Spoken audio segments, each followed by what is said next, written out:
Assalamualaikum warahmatullahi wabarakatuh. Alhamdulillahirabbil alamin. Bertemu kembali dengan Bu Dias di materi IPA. Bagaimana kabarnya anak-anakku? Semoga dalam keadaan sehat walafiat.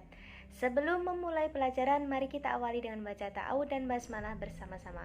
A'udzu billahi minasyaitonir rajim. Bismillahirrahmanirrahim. Seperti biasanya, silahkan disiapkan buku paket, buku LKS, alat tulis, dan juga buku tulis untuk merangkum pembelajaran kita hari ini. Karena seperti yang kita ketahui, otak kita itu tidak bisa mengingat seluruhnya dari apa yang sudah kita terima.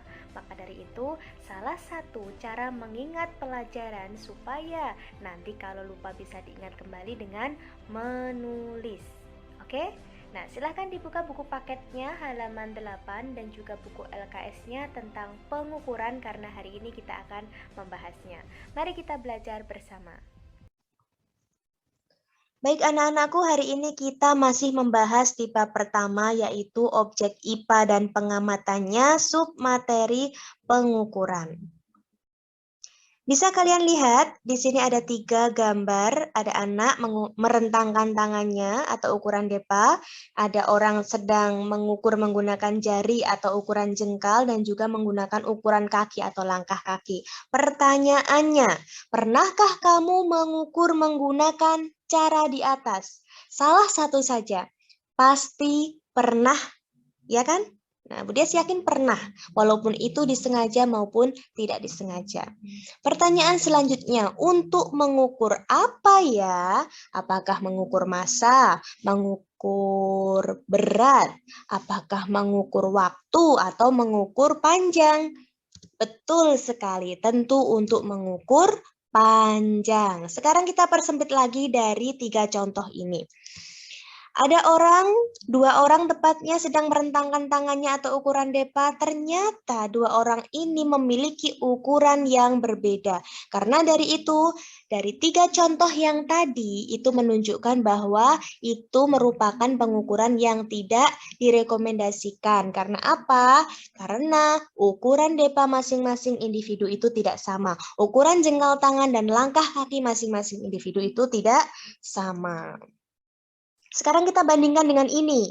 Ini kakak kelas kalian sedang mengukur panjang pensil dan ballpoint menggunakan mistar atau penggaris. Nah, jika mengukur menggunakan alat ukur yang standar, maka hasilnya akan sama. Siswa A, siswa B, siswa C mengukur pensil dan ballpoint menggunakan mistar, maka hasilnya akan sama walaupun orang yang mengukurnya berbeda. Walaupun diukur berkali-kali, dia akan menunjukkan ukuran yang sama.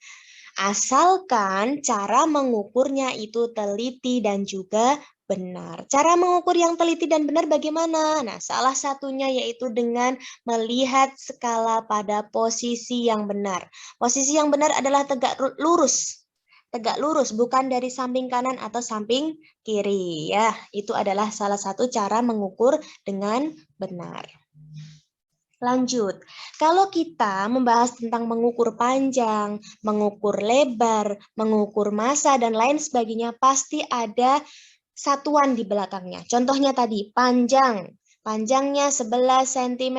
Nah, cm itu disebut sebagai satuan. Dan satuan itu dibagi menjadi 2. Ada satuan baku dan juga satuan tidak baku. Bedanya apa? Satuan baku itu dia bersifat ilmiah berdasarkan standar dan alat ukurnya berstandar. Sedangkan satuan tidak baku dia tidak bersifat ilmiah, tradisional, dan alat ukurnya itu tidak standar. Contohnya apa?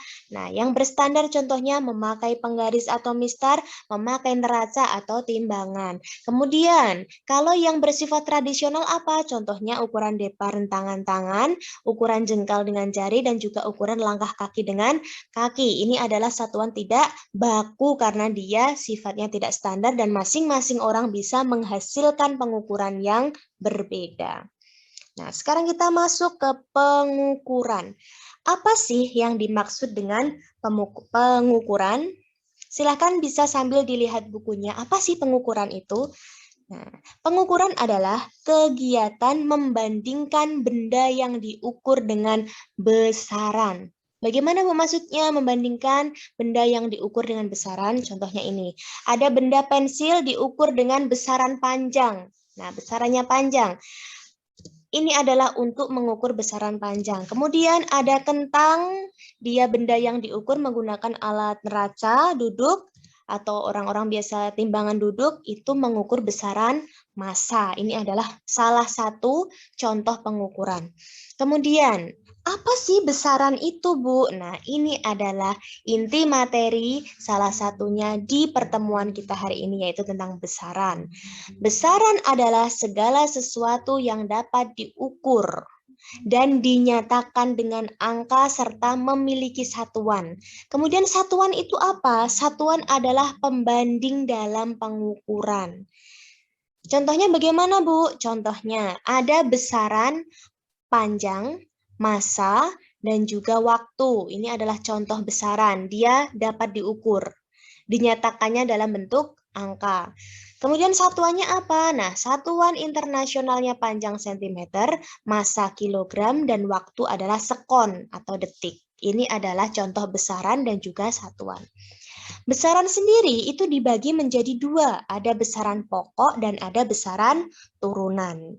Nah, kalau kita mengingat tentang kebutuhan pokok, berarti adalah kebutuhan yang harus dipenuhi terlebih dahulu. Dipenuhi dulu baru kebutuhan lain. Begitu juga dengan besaran pokok. Dia adalah besaran yang ditentukan terlebih dahulu, baru kemudian ada besaran turunan, yaitu besaran yang diturunkan dari besaran pokok.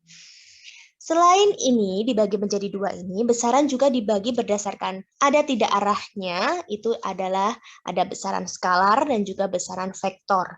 Besaran skalar tidak memiliki arah, besaran vektor memiliki arah. Kita bahas lebih detail tentang besaran pokok di pertemuan hari ini. Besaran pokok seperti yang sudah dijelaskan tadi bahwa dia adalah besaran yang ditentukan terlebih dahulu. Ada 7 yang wajib kalian hafalkan nama, besaran, dan juga satuan internasionalnya. Kenapa sih harus pakai satuan internasional? Karena satuan internasional ini adalah satuan yang digunakan secara global. Di seluruh negara itu pakainya ini, satuan internasional. Yang dipakai ini.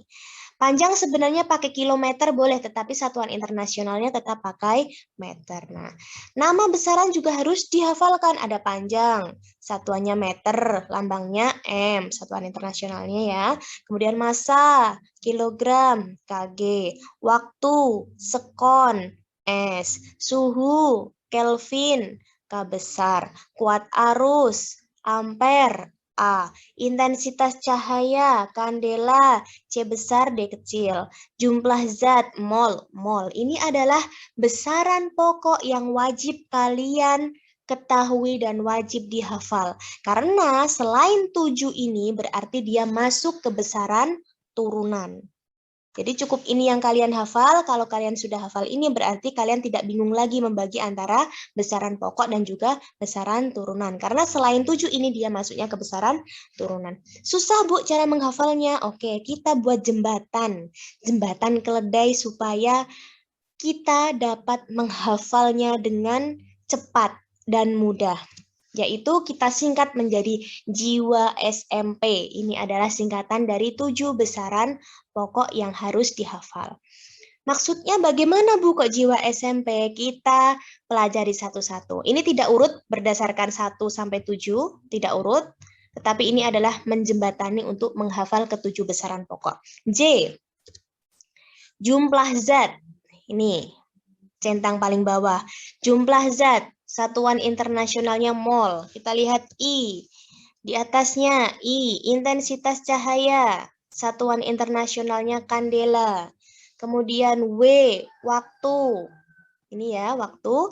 Satuan internasionalnya sekon. Kemudian A. Nah, khusus A ini yang diambil adalah singkatan dari satuan internasionalnya, yaitu ampere. Berarti yang diambil adalah satuannya. Besarannya adalah kuat arus. S. Suhu. Kelvin. M. Massa, kilogram. Dan P adalah panjang, satuannya meter. Ini adalah cara singkat untuk menghafal.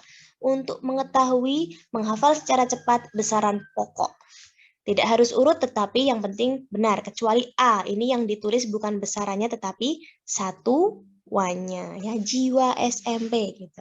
Baik, kemudian apa yang harus kalian kumpulkan hari ini? Yang pertama, rangkuman pembelajaran. Yang kedua, karena hari ini baru membahas tentang besaran pokok, berarti besok kita lanjut ke besaran turunan, namun sebelumnya carilah 5 contoh besaran turunan dan satuan internasionalnya, ditulis dalam bentuk kolom seperti tadi. Dan yang terakhir menghafal 7 besaran pokok dengan satuan internasionalnya, dikirim dalam bentuk video. Nah, sekarang Bu Dias ingin memberikan contoh bagaimana cara menghafal atau cara membuat video yang akan dikirimkan ke Bu Dias. Silahkan disimak baik-baik.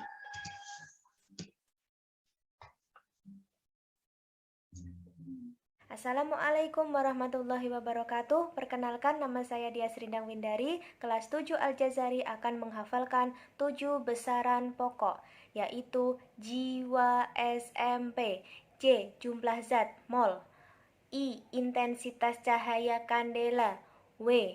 waktu sekon, A.